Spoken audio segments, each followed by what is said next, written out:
Well, welcome everyone, all of our listeners for joining us, and our special guest today, and my friends out of Toronto.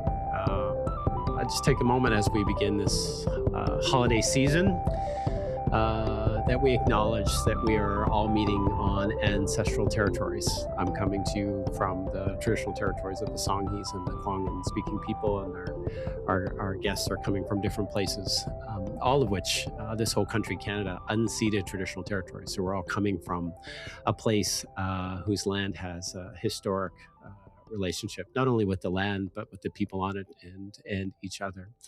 So in this season of peace and reflection, let's take a moment to honor elders past and present and many generations of Indigenous people who have lived on and protected these lands. Let's acknowledge the ongoing impacts of colonialism, and in the spirit of reconciliation, commit to each other and to all that we are moving forward in a way that respects and empowers Indigenous communities across Turtle Island. All the very best this holiday season, and we look forward to continuing this conversation today, but also into 2026. Thank you, Lawrence. Thank you so much. Darion, thank you for joining the podcast. Man, I am so excited to have you on. I've learned so much about you, and I haven't had the chance to really sit down and get started on these questions. So why don't you take a minute, Darion, if you don't mind, tell our listeners, who are you, what do you do, and what lights you up these days, man? Oh, that's awesome. Thank you. It's such a privilege to be here. My name is Darion Ducharme. I'm a member of Lac Seul First Nation, currently living in Winnipeg, Manitoba, and I'm the founder and owner of Teqare. Teqare is basically my life right now. It brings me to First Nations, and we train the kids, elders, and adults, everyone pretty much in the First Nation on a few things. We do the cyber safety on how to stay safe online, financial literacy, and city life skills. And what lights me up these days? I was just thinking, I was like, what? My life lights me up because I really love what I do. And what I tell a lot of young entrepreneurial or a lot of young youth is find something that you're really passionate about. And I can honestly say this, that I've said this multiple times before, that even if I'm worth $100 million, I'm still going to go up to the First Nations and do the training because it's something that I absolutely love to do.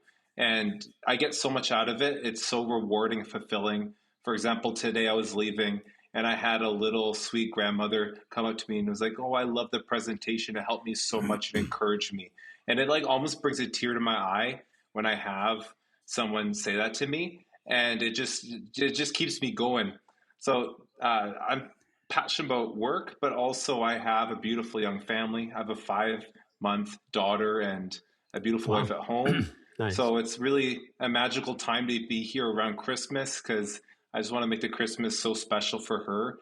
Even though she might not remember it, we're taking a bunch of videos and photos and we'll show her when she gets older. But, life is really good. And that's pretty much what I would say right now. It gets me going. Yeah. Awesome. Amazing. That's fabulous. I got to tell you where I'm really excited about the conversation and hearing you speak so passionately about your company.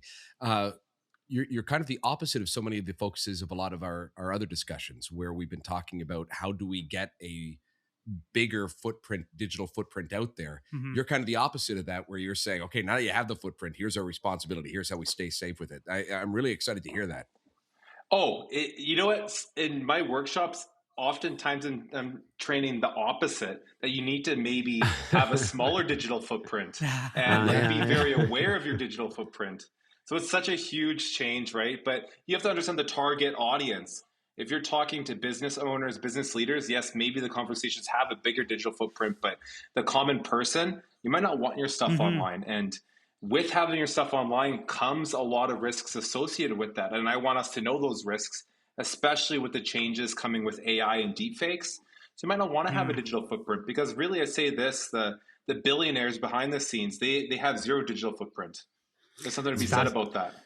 It's fascinating, because I don't remember if we were having a conversation another time and point, but I was talking with, there's a program at Camosun College, and there were these, I'm a mentor there for some of the students, and one of them was talking about her career. and her career was going to be focused on content creation. So having a pretty broad and wide digital footprint. And I was asked the question, like, what does my footprint look like? Not in so many words, but do you have a Facebook account? Do you have these accounts? I'm like, I honestly, keep my footprint as small as possible and interact very, very limited in terms of that, right? Like, it's not my desire to have this, digital footprint. And as a tech company founder and owner, digital space scares the hell out of me, just in terms of like the real risk associated with all that stuff. And so when we think about, I mean, Darion, you're out there in those communities and Indigenous people who may want to have the same kind of, I want to create content. I want to be out there in that digital space. I want to make money on YouTube. I want to make money on TikTok or Instagram or whatever the latest one is. How do you advise them? What do you say to them? Wow. Like, what's the risk there? Yeah. That's such a good question. It depends if I'm talking to kids who are under 18 and kids who are over 18. And then probably it's even different if they're elders or seniors in a community. If they're under 18, I say, wait till you're 18 before you even put your face online. And it's super how does that important. resonate? Well, they might want to be TikTok famous because, it's crazy. You ask kids in this day and age, like, what's your dream job? So many of them, like a year ago, it was YouTubers. I want to be a professional YouTuber. Now it's becoming streamers. They want to stream full-time online. Like, that's the cool it job. But what I tell them is, don't put your face online if you're under 18. If you're over 18, you need to know all these risks of what can happen if it is online and how difficult it is to delete stuff once it's already online. Because I say this to everyone, once something's online, it's almost impossible to delete. And I explain it this way. You could cut this out if you like, but I give the example of Justin Trudeau blackface. Right? We all remember Justin Trudeau blackface from a couple of years ago. He was the Prime Minister of Canada, and I'm sure he has access to the top cyber firms all over to try to scrub the internet from photos that are not good. And he himself didn't have the ability to scrub everything off the internet. What about us? You put something online, it's there forever. And then what we share is you take one photo, put a deep fake generator to video, and then they can make you say whatever you like or whatever they like. And it's very dangerous. Oh, yeah. What a great crazy. Point. I mean, there's no way I'm removing that from the episode, by the way. The reference to Trudeau and blackface stays in the episode. I think it's a great example. Anyone will understand. We're actually putting that in the teaser. Reference to Trudeau and blackface is actually going to be in the teaser for this episode. Very much. Since when did OneFeather Two Pens turn into clickbait? Oh my gosh! There was this thing circulating around in the media recently. I think I was on Reddit this morning or on the weekend, and I saw a photo that people were arguing is definitely AI generated or it definitely isn't, and it's like Donald Trump on a plane with a kid, right? And in the context of the Epstein files, the conversation was explosive. And the number of rabbit holes that people were going down was crazy. And so I was thinking a lot about risk, and I was thinking a lot about misinformation and why Teqare is so important. But I have a quick question for you, if you don't mind. Yeah. Is the risk different from Canadians for Indigenous people? Do Indigenous people in Turtle Island have a higher risk profile? Is it more important for Indigenous people to be aware of these risks? I will share my perspective, and I'd love Lawrence's perspective as well. And I'll say a lot of our First Nations in Canada live in a lot of rural areas where cell phone coverage doesn't even cover. You look at the coverage map of Bell, Telus, Rogers, they're not going all the way up north, right? They're just in the major areas in Canada. So you don't have access to reliable internet or cell phone service. And right now, a lot of places are just for the first time getting reliable internet, like through maybe a Band-Aid fix like Starlink. And a lot of places don't have fiber up north. So people getting access to internet or reliable internet for the first time are often going to be going through things that maybe we went through as a culture, society, maybe 15 years ago. Like I gave the example last week to all of us about how someone was laughing how they fell for the Nigerian prince scam like 2 months ago. And this is something that we know as like a joke or a viral meme from like 10 years ago, right? Hey, I'm a Nigerian prince, send me this money and I'll send you more money. And some of our people are falling for it. So I will say that the risk is higher if you live in a more rural area, and that happens to be for a lot of our First Nations. Well, and I think Darren, you called out some really important parts. Is that the risk profile will be different, right? Where you're at and the experiences you've had. I mean, even these students that I was mentoring, they're from Kenya, and one of them fell for a phone call from the immigration office asking for their social insurance number and their date of birth. Right. And they gave it. And gave it. Right. And gave it just because they're, first of all, and I think this has a reflection of Indigenous communities as well, is that you don't fully appreciate the nuance, if you like, or the level of sophistication that exists today in these digital spaces and these realms, and with the persistence of AI and just the creativity of scammers, that they'll take advantage of a weakness, or not, maybe weakness is not the right word, but of a vulnerability, because they know that it will pull the right triggers with you to react or act in a certain way, right? And so I think with our people, the impacts of colonialism, if someone received a call from the federal government and said, hey, and it was a scammer that said, hey, we've got this, money for you. Can you give us your status number and your date of birth, and we'll get that off to you. I think those kinds of things will have a real impact, right? And so I think we're susceptible and vulnerable to those types of things, right? That's wild for me to think about, Darion. One of the questions that I was going to ask was, can you give us an idea, like some of these rural communities, about how far back their kind of knowledge is? Like if do we look and say, well, they're kind of where we were 10 years ago? You're saying about 15 years ago. And to put that in context, like if I said, I'm driving a 15-year-old car, you'd be like, that doesn't have any technology in it. What are you doing? Right? Like, I mean, to put that into, like, that's wild to think that, isn't it? Well, I can't assume for all over Canada or every Northern First Nation, but I will say this, about a year and a half ago, I did a training for Seguin, and we had an elder in the training that said they didn't have a cell phone, didn't have a home phone, didn't have a laptop, didn't have a tablet, zero technology. And after our training session, they went and told Chief and Council, hey, I want to get all these devices because I do want to be connected, and I do realize that I don't have to be fearful of it, but I understand it's going to bring me a lot of peace and happiness to my life of being able to connect with loved ones. So that's not the only one that I've heard. I've heard a lot of people just, maybe they might just have a home phone and they're okay with that. But eventually when they do get a cell phone, it's like brand new to them. Because I say this to people, 10, 15 years ago, your cell phone was basically just calling and texting. It was like a Nokia, right? Or BlackBerry, or maybe BlackBerry's a little bit more advanced. But I'm talking about like the old LGs or the Nokia flip phones. Do almost nothing. But now we literally have a supercomputer in our pocket in a cell phone that is more advanced than what the US had as their lunar module to take them to the moon. Like that's really crazy thing when you think about it. It's a supercomputer in your pocket. So with that comes like a lot. And, technology changing is just so quick. So it's so hard for people to keep up, especially even people like us in this call. Like things are changing so quick. I find myself often on Reddit as well, catching up on the newest thing. Yeah, it's crazy. Yeah. So Al, you got to switch that phone of yours. Get rid of that Nokia and get an iPhone. You got a Nokia, eh? Those things are indestructible, though. Yeah, that's right. Yeah. You make 3 texts and then play football with it. That's right. Well, the joke is, you drop a Nokia brick on the ground, it's gonna crack the floor, not crack the screen. Yeah. I love those things. My mom had one of those Nokia brick phones, and I always remember the snake game.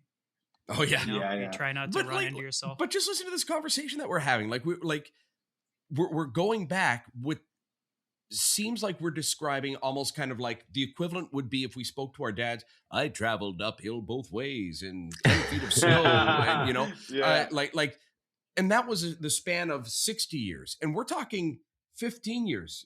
I'm not young, but I'm not an old person by any means. And look how different 15 years ago looked. Right? Like, and then, like you said, Darion, you're trying to educate people into catching up to where we are now, and then trying to implement safety for it in an ever-changing world. There's no basis for even the concept of what you're trying to teach in some people, right? Yeah, so we have to lay like a really ground level of like how to do things first. And I really try to gauge like the technology kind of level that we're at. So then I know when I come in, it's just like it lands, because I don't want to be to that, like to some senior citizens, I don't want to be them thinking I'm talking about like rocket science. You know what I mean? I want to make it very like understandable of something that they can like bring into their life like today, where they feel safer. So it's like showing examples of like, this is what an online or a fake online banking link might look like. And this is what to look at in the URL. And I spell it out and I make it like very simple to understand. I go, oh, that makes sense. Give me a thumbs up if that makes sense. They give me a thumbs up, and then I move to the next thing. Yeah. I mean, we're going to be, folks like Al and I and Tommy, we grew up where there was like zero online technology, right? Like, and then we saw the emergence of the internet, and then, moving from a landline to that first cell phone, and then, the big web boom, and then, BlackBerry. I had a BlackBerry. I mean, I prefer BlackBerry to Apple for the longest time. And then finally now we're in at this age of, these, like you said, that supercomputer in your hand. So we'll be the only generation that's lived through that whole transition.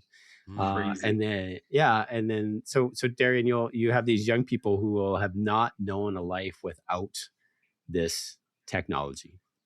Right. They will have never experienced life without an iPhone or an iPad. Right. They will, like some of them, from the moment that they could, they're called iPad kids.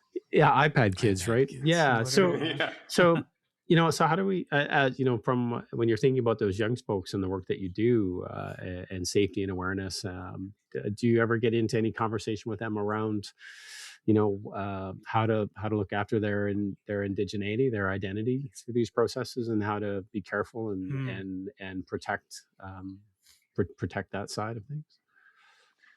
Like protect our culture? Yeah. It's an interesting one to think of here.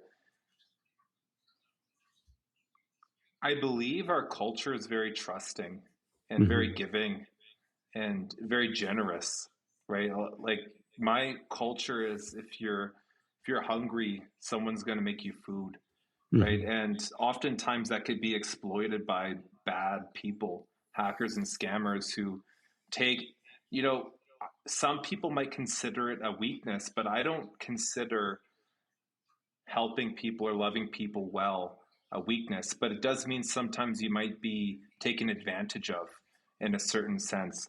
So I do talk about how the world we live in, it's unfortunate, and I apologize, this is how things are, but you can't trust everyone. But still, I don't want to create such a fear that we get bitter or like create a hard heart towards other people or life, right? So it's like, it's good to ask questions and to stay resilient, but also stay curious. And it's a hard line to walk, if you know what I'm trying to explain here, because I want young kids to know that it is a dangerous world in a lot of aspects, but it is beautiful, and there's a lot of hope, and there's a lot of amazing things that technology brings. And I don't want the risks to outweigh the good, but there is, some firm conversations about staying safe, and I don't want it to change the way that we view culture, maybe our faith, our all these things that we hold so dear to our hearts, right? Yeah. And I know Tommy wants to jump in here, but if I just wanted one follow up on that, if I could. Yeah.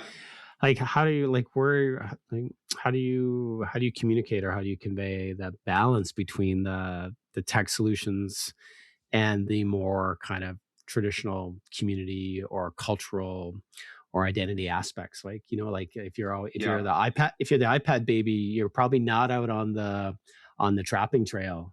You know what I mean? Or maybe you are. Fair. I don't know. So I mean, do you get a chance to talk about that?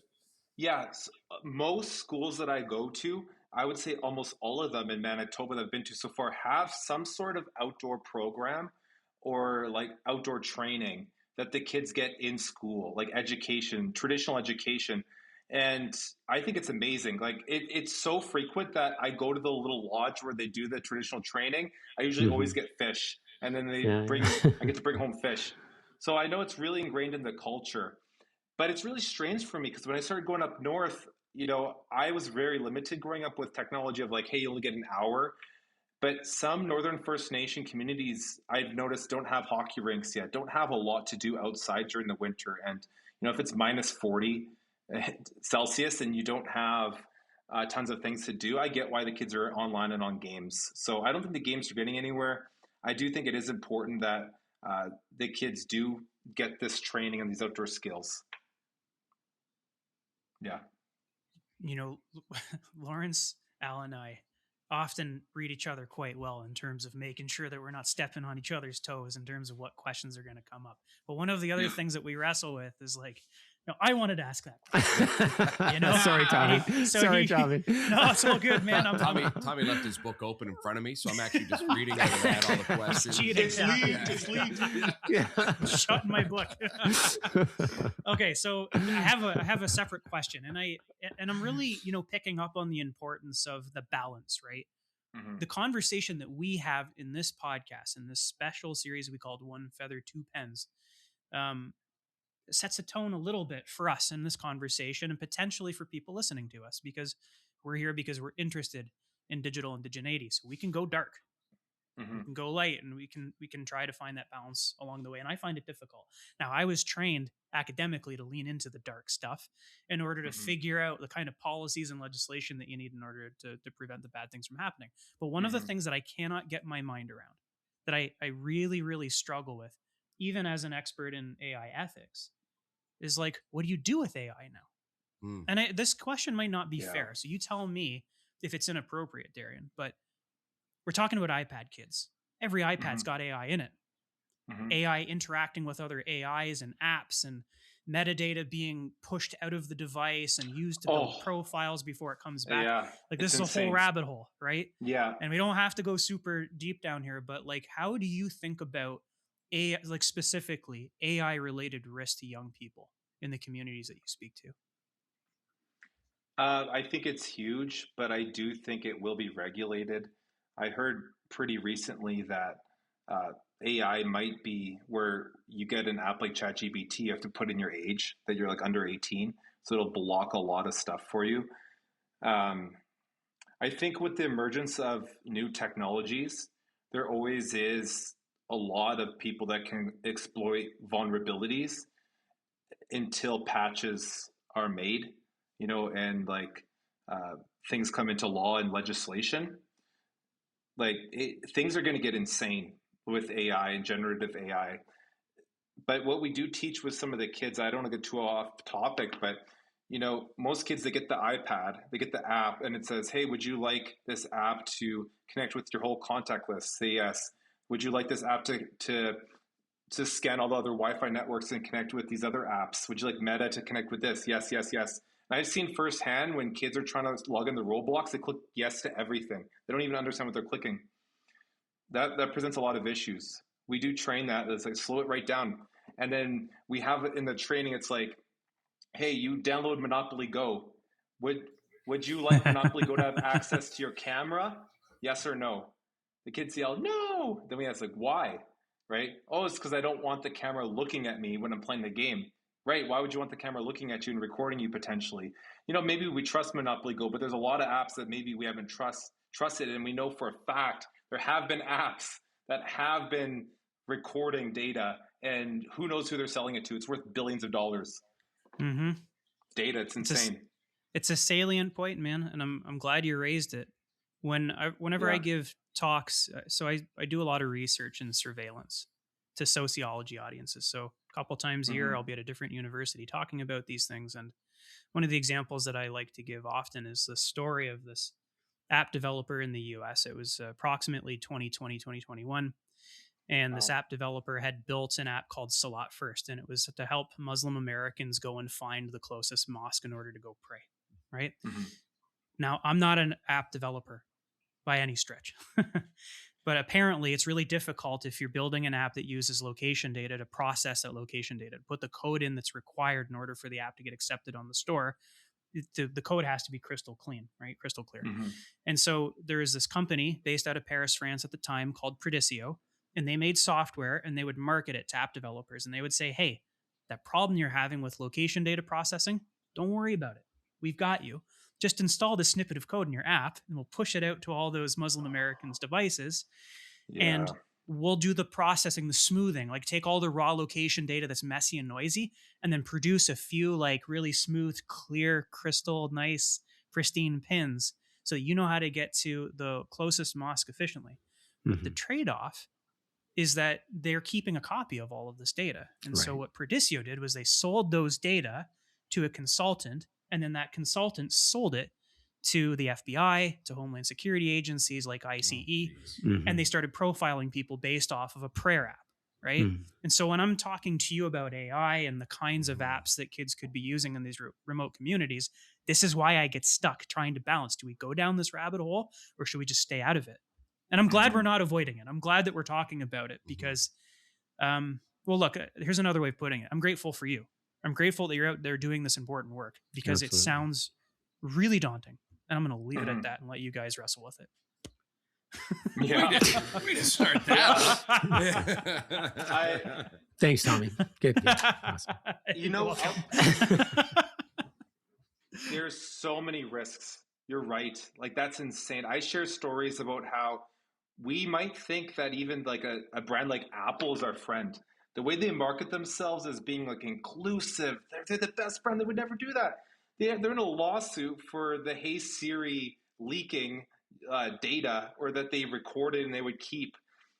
I think it was back in the iPhone 6S. There's a time period. If you had an iPhone between this time and this time, you're entitled to a compensation buyout. And that was like one of the companies that were like, oh, we can trust Apple. They're one of the good ones. But guess what? They did the same thing. They took our data, and who knows if they even sold it off. I wouldn't be surprised if they did. That's the world we live in today. If not, they've used it to record, and they know how to sell things and what we like and where we are. Like, you could even go in your privacy settings the day one you get an iPhone, and then it's turned on for late location-based ads. So it depends on where you are. It'll send you ads based on where you are. And there's all these other trackings that are happening in the back end on your iPhone day one. We show them how to turn them off if they want. And most elders are like, I do not want any of that on my iPhone. And then we show them how to turn it off. But it's just, we could go on. It's a crazy world. Like, when you start researching some of this stuff and seeing really how much your data is worth and what it's used for, and like reverse social engineering and sales, it's crazy. Well, and it's all profit motivated too, right? It's all money motivated. Let's be clear. None of these companies are out here for doing the world any good. It's about shareholder return, right? Yeah. And it's hard too because our kids are so creative, right? Like, my son plays first person shooter games and that kind of stuff. And so part of the rule at home was there's no microphone on and no video is loud on, right? And everyone on that screen, like if you're playing in a community, we reserve the right to walk in and ask you questions about whoever's on the device with you and turn it off if please. So no issues there. I go in the other day and because I can hear him talking. I'm like, that little shit, like, there's not supposed to have that stuff on. So here he is playing the game, but he's got 4 of his friends on a call, like they're all linked together on a phone, right? Talking while they play this game in real time. So they're not on the computer talking, they're actually on their smartphones talking while they play, right? And I'm like, that does not fix the problem. Exact same thing. You're still at risk for all the same things, but I got to give him credit for finding an alternative solution. So I got to let it slide. Got to circumvent digital surveillance and parental surveillance. Yeah. So so Darion, at some point as your company grows, you are going to be looked at as somebody to point the direction, especially for different Indigenous communities. Okay. So at some point, people are going to come up to you and say, okay, good. We're all caught up to speed. We know how to use this thing safely. So many schools now are already kind of building that into curriculum and everything along those lines, right? So at some point, you're going to be looked at as a leader for, okay, great. So now we're better with this technology. What do we use it for? And I'm really curious about this because, I mean, you're a much younger guy than I am. Way cooler too.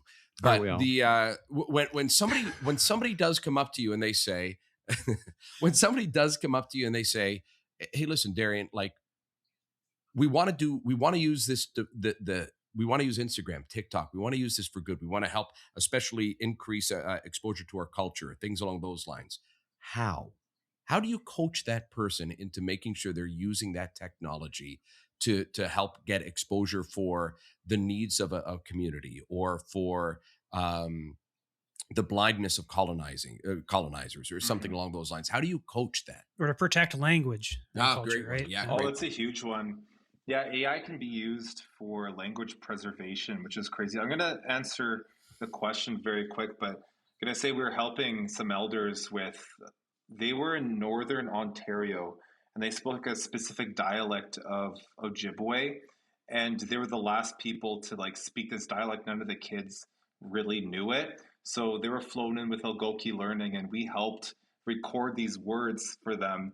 And there's a lot of words they're like, oh, what's that word? And then we record on the voice recorder, then Algonquin put that into the app that they created, put on the App Store, gave for the kids in the community so they can learn by clicking the pictures and learning the words, which is like really awesome. But how do we you're saying, how do I protect them when it comes to if they want to create like a TikTok, Instagram, and share cultural knowledge and or just overall, or just even coaching, right? Like, hey, like the world's our oyster. What do we do now? Type thing. Yeah, I'm more in the place to say that we're in a gold rush right now for technology, and what I mean by that is you could create lots of money for your family. And I really believe in prosperity for the First Nations people. And I think a lot of that's going to come through the next generation learning about technology. And I'll make it very practical here, right? You could live on your First Nation community and there might not be a lot of job opportunities that are high paying. But if you buy a Starlink system you might pay $70 a month, a laptop, you could do high level IT or computer consulting. You can make hundreds of thousands of dollars a year, and you don't have to go live in a city center, which I think is incredible. There's companies that are doing training for First Nations youth to do those jobs, over 100K a year. Awesome. I would encourage people, right? I think it's encouraging them to get on the TikTok, share your story. Your story is unique. You have a powerful voice that people need to hear. Because I'll tell you this, I'm First Nation. I grew up in the city. I'm very privileged and city privileged. And my First Nation's really different from some of the most northern ones I've been to. And I think some of these most northern First Nations, these youth should be sharing their perspectives, their stories, right? There's fish up north that I didn't even know that existed until I went up north. I'm like, that's an ugly looking fish, right? Share these cool things online. We want to see, right? We're getting out of the influencer culture. For 10, 15 years, it was all about the influencer. It's about the Kardashians. This is what people want to see. No, it's about the micro-influencer and the real person today. People want to see little Susie living up north in her First Nation, sharing the art that she's making, sharing the beading that she's doing, sharing the stories that her grandparents shared with her. That's what people want to see online. And you can make money doing it. But there's a safe way to do it. There's a non-safe way to do it, obviously. That's right, yeah. And don't call my fish ugly. Telling you right now. Yeah. I think we just found the title for the episode, folks. Right, don't call my fish. There's a T-shirt in there somewhere. Sunfish.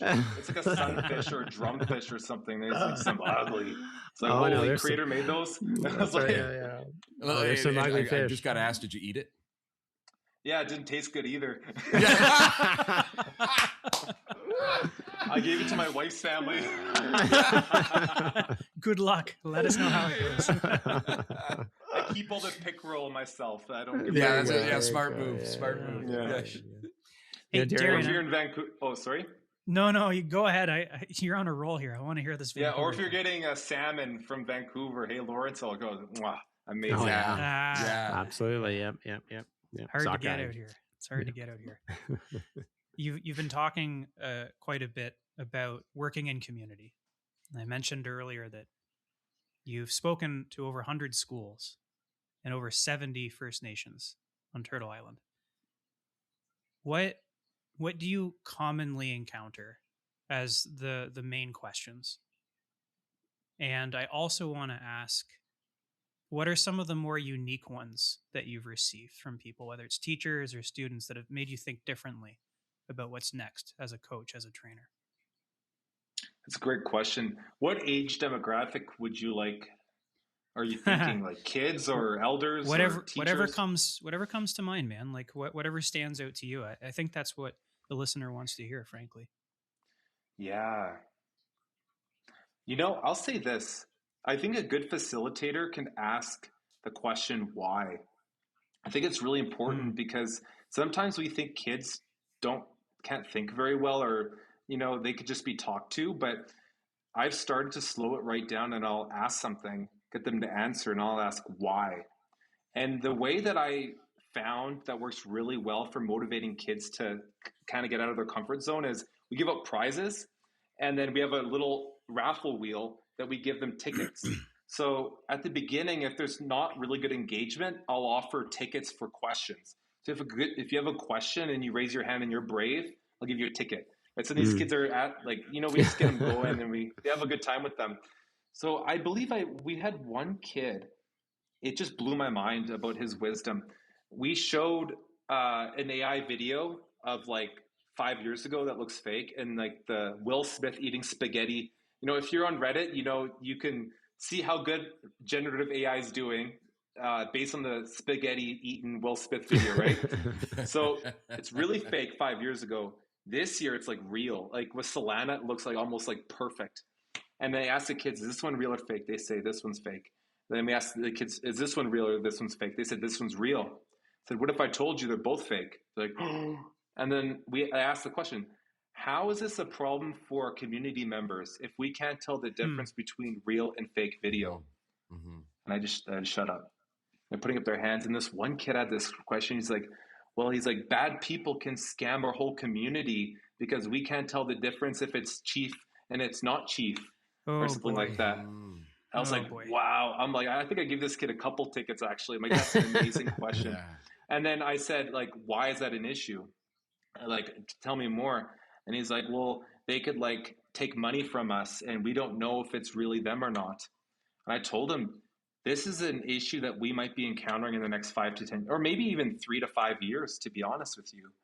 Because we have in our training, you take a photo and in real time, we put it through the image to video generator and like it looks almost real right now. 3 to 5 years, it's going to be like seamless. So how do we protect our communities today? That's what gets crazy. Even in a major city center like Winnipeg, if you have someone like Wab Canoe at Premier coming out and saying, hey, do this, boom, boom, boom. How do you know if that was real or fake? Everything's going to be fake online. Like when you go to your TikTok 3 years or on your Instagram feed and you're scrolling, you're just going to assume every video is fake now. That's where we're going. That's pretty crazy, hey? Well, and we're seeing it, politically as well, right? Like, it doesn't matter what country you're in, you have to second guess every single photo, video that you're saying. And I can remember the first time I got was seeing a bald eagle pick up a sheep or something like that, and I can remember going, "Wow, that's crazy!" And then learning, a long time later, oh, that was all fake, and that was again that was a long, long time ago, right? And so, but now we're seeing it almost real time. It's almost instantly done, right? Oh, Epstein files come out. Oh, let's see all these pictures. Well, you don't know which one's generated by AI, which one's legit. Like all of that needs to be second guessed, right? Well, a funny joke was I was sharing in a program like a week ago that I just watched the Diddy documentary. Diddy I watched that recently too. Yeah, just last week I watched it. Yeah. And then I showed up on my Instagram after I watched the documentary. It showed Diddy on the prison yard, like someone holding his pocket. And I was like, is that real? And I had to I couldn't tell if it was real or not, but I'm like, it looks like he's having a good time, maybe. I don't know. Oh my gosh. Do you think that because I don't know that we'll be able to keep up, right? Like I don't think we'll be able to ever get ahead of it. I mean, I think now that everything I see on a TikTok feed or a Facebook feed, I just assume now that it's all fake. I mean, that's Yeah, I just my do go-to. too. Yeah, It's I just do fake, too. right? And so when I think about our OneFeather, our organization, we do training. Like our team is required to go through training weekly, and we intentionally challenge our team in terms of phishing and other scams, and they actually have to do online content training to make sure that they're up to speed.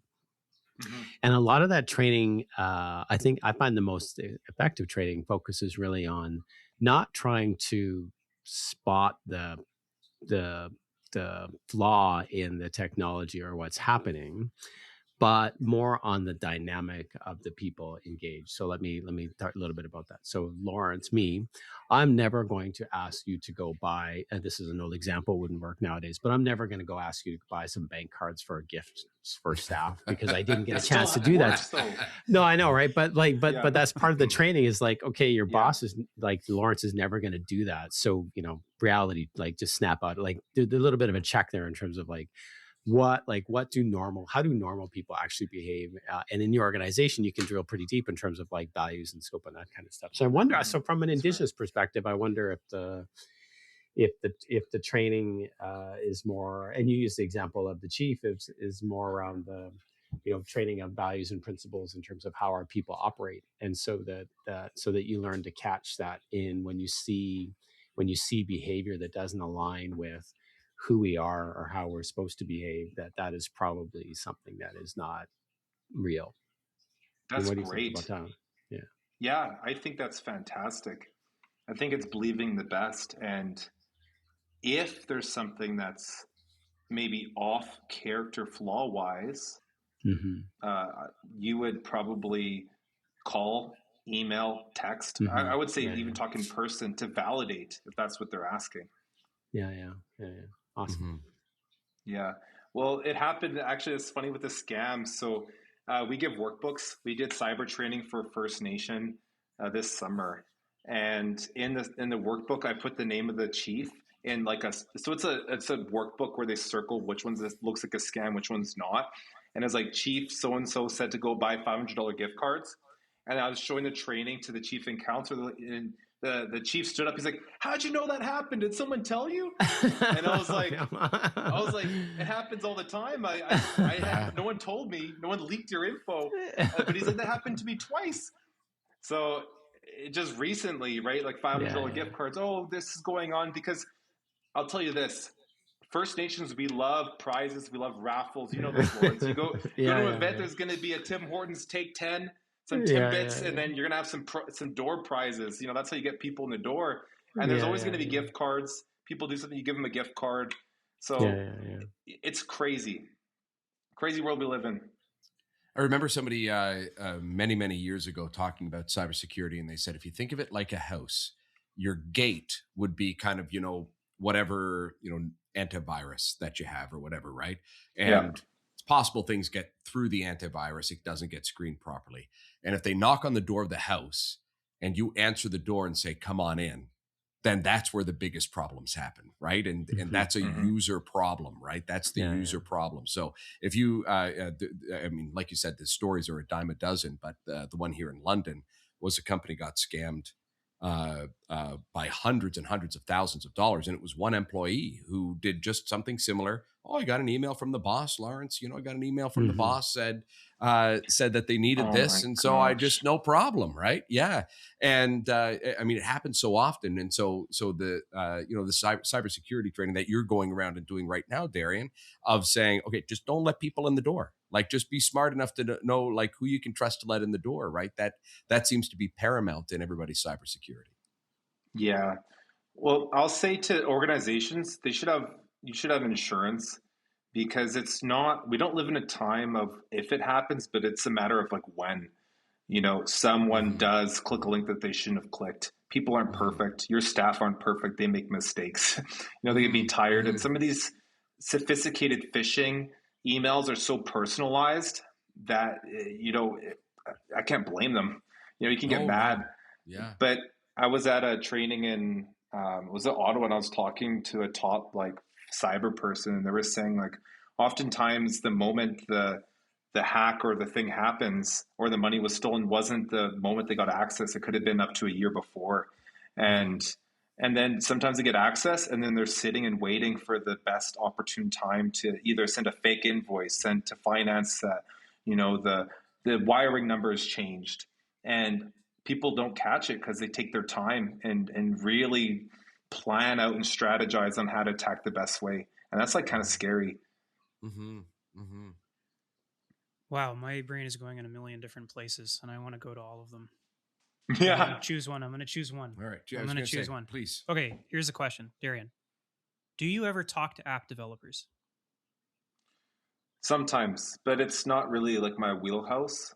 Right. Where do you want to go with this? Here's where I don't know like too much, but yeah. If an app developer was listening right now, someone that wanted to build a game, let's just assume they're not Indigenous. They're a Canadian or an American. We have a lot of American listeners, coincidentally. There's an American app developer. They want to build a game, and they're fascinated by Indigenous cultures and peoples of Northern Canada, of Northern Turtle Island. What do you say to them? What do they need to know in order to build a game that could be potentially very attractive to Indigenous children in coastal communities in terms of keeping them safe, protecting their data, protecting their rights? Like a game that teaches them how to protect themselves? It doesn't have to be a or game just that protects teaches them. anything. It's just like Pokemon Go or like digital soccer. I don't know. Yeah. What I would probably say to them is, I know everything's about profit. I get it. And if the game doesn't have a charge or a cost to it, there's usually going to be ads within the game that look like malware that the kids love to press. And then that could bring you, it's a hard one for me to answer. Maybe Lawrence has better insight for this than me. Not really. That's fine. I mean, all we do is like, because I mean, we build apps, and so we look at, from a security, I can only like speak at it from a security perspective. Is that okay? We're going to create an ecosystem that has that allows us to validate your identity, so that you have assurance when working, or at least using our technologies. One, that we're only first of all giving our partners and the folks we play with, and whether it's fintech or voting or whatever, even the federal government, we're only giving those partners enough information to validate your identity, so that we can allow you to access the entitlement or the benefit that you need. So we're not going to give them more than what's necessary to do that. And so I give you, we're replete with examples of how they've asked for, A through Z, and we've said you get D, M, Q, and Y. That's all you get, because that's all that's necessary for you to validate the transaction. You don't get any more. End of story, right? And so that's so we act intentionally in that space to limit the flow of data from our users through to the whatever parties we're working with, so that you get the entitlement that you need. Where other parties would not. They would just say, okay, you need A through Z, here it is. And you see that like when you download an app, you're like, you're going to allow the app to have access to your entire contacts. Your entire contact list. I'm like, what are you, mental? Like, why would you want my access to my entire contact list so that I can play this video game? Like, give me a break.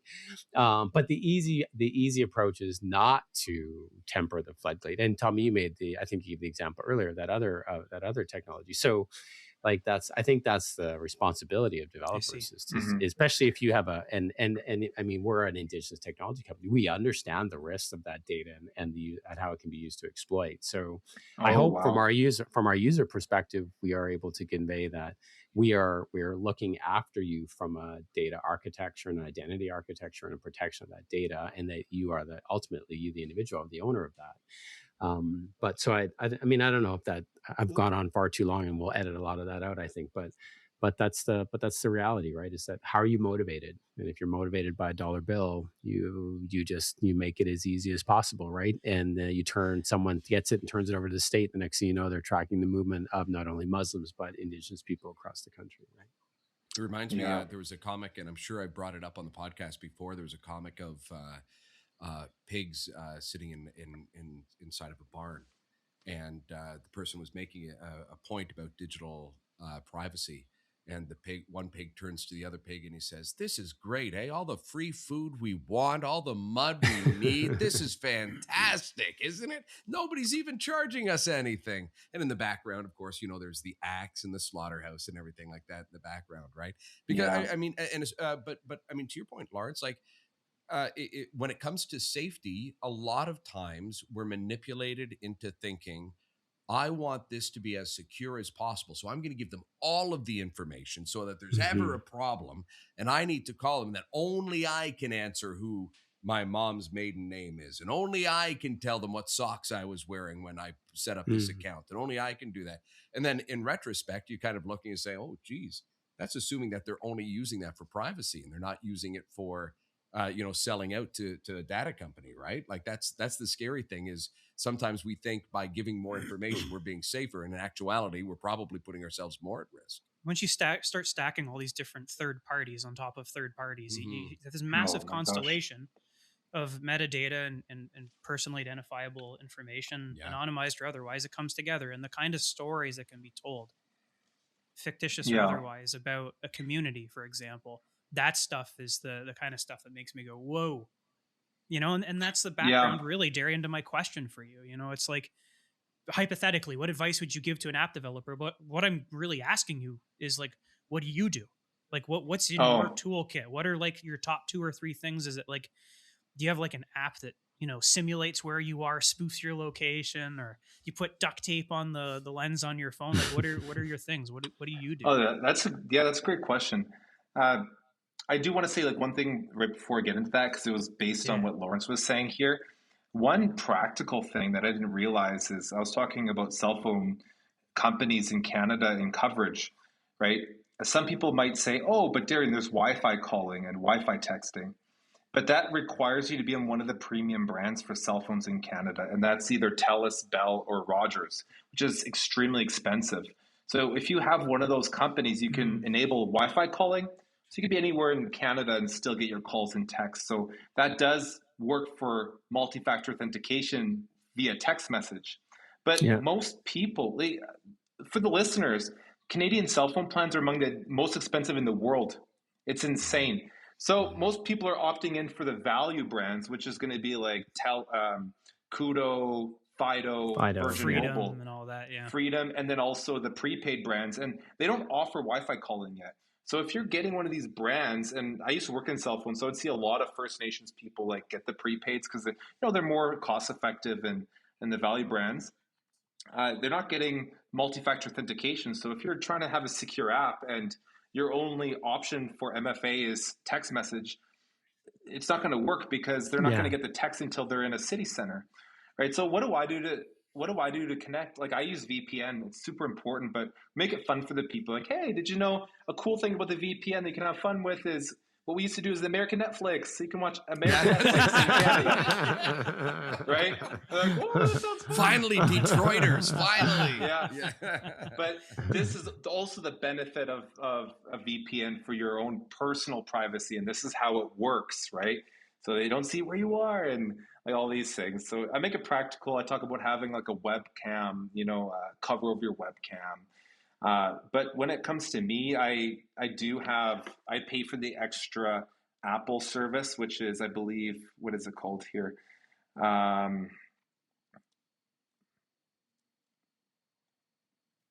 Just while you're looking, do you mind passing along your SIN number? Buddy, I'll give you my status number. I know it's important. You wouldn't pass if it wasn't important. Al can pass off. Yeah.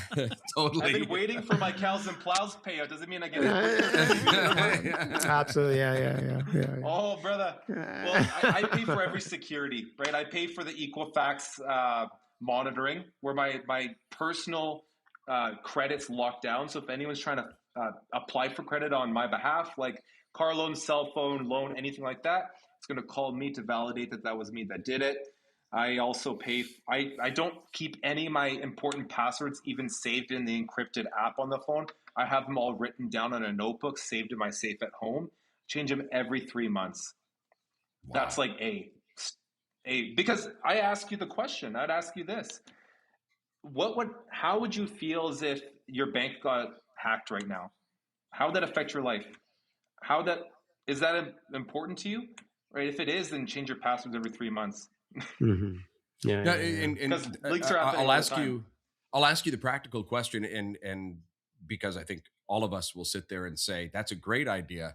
I don't remember most of my passwords now, man. How do you? And so, practically speaking, and I mean this somewhat seriously, how do you remember what your passwords are if you change them every 3 months? Well, first of all, it can't be Bannock123. That's not a good password. That's right. Yeah. Or I love my dog, or I love my cat, Yeah, or I that's love right. my bird. Yeah. Yeah. You'd be surprised. It still happens. Back, in 2010, maybe that was acceptable if you put in a like exclamation point at the end, then you're good to go. But I just changed it from a 1 to a 2 at the end. Version 1, version 2. Well, if you need a little bit of help, I'll give us like a practical tool, because I actually love to get practical tools. And I tell people this: if you have an iPhone or an Android, you're going to have the same thing. You're going to have a password app that is facial recognition. You go in, and it's like super easy. If you need help like creating a password, you just click on password right here, and then it gives you a suggestion. You can screenshot that. I'm kidding. I'm not going to use it for mine. And that gives you a good suggestion of a good password. Write that down in a notebook. You could use the password app on your phone. It is encrypted, but I just know how like I'm not that smart. Like I'm not like a cyber scammer, but I know like low-level cyber scammers could like hack in my phone through clicking on a link, right? Like I know it's possible, so I don't even mess around with it. I have it written down in a notebook. So write it down in a nice little notebook, keep it somewhere safe in your house, and then you should be good. Darion, we've kept you far too long. I just want to say really appreciate the conversation and sharing your perspective and the anecdotes and some of the practical solutions. So I think those are really important things. You've been, you spent over a decade in this space. You founded Teqare. You're continuing to build this gap, bridge this gap between Indigenous communities and online skills and the technology itself. Maybe the last question, if my team here is okay with that, 5 years from now, what does that ecosystem look like for Indigenous communities in terms of their access, agency, and representation, and maybe even governance in that space, this digital space, and where will Teqare be? What will you be doing? Yeah, well, I want to see us own our data. It's important to have data sovereignty, because if you're just putting all your sensitive governance information in ChatGPT, where's that data stored? Like we need to own it. So you need to have data centers, but also I want to see us innovating at the forefront. I told you we're in a gold rush right now, and I don't want us missing out. We've had a lot of systemic issues happen. The last residential schools closed in the 90s, right? Day schools. There's so many issues that I would even say this to American listeners. I would say educate yourself on some of the treaties and on unfulfilled promises that Canadian, First Nations in Canada have to deal with. And a lot of things will make more sense, but I want to see us healed and walking in the path with technology in a right way, honoring our culture and our background, but also, leading and because we have the capacity we have brilliant minds. And where's Teqare? My goal in 3 years is to be on every First Nation. But I understand things change, and we're going to evolve our content as things change in the marketplace to protect. I'm probably going to have another business too, I think, but also Teqare is not going to give up on the goal of being there for our people. But what's next after the First Nations? Also the elders or the seniors in the old folks' homes in Canada. They're being devastated right now too with the scam. So we want to help them. And yeah, I just want to see us in the forefront because I believe we can. And I think that's going to bring us to a place of prosperity. It's one of the ways that we help bring us there. Awesome. Thanks, brother. Really appreciate the work that you do. Thank you. Thank you. It's been such a pleasure having you on the show. Thank you so much for joining us, and thank you for your generosity and your wisdom. We really appreciate you. Oh, thank you. I had a great time.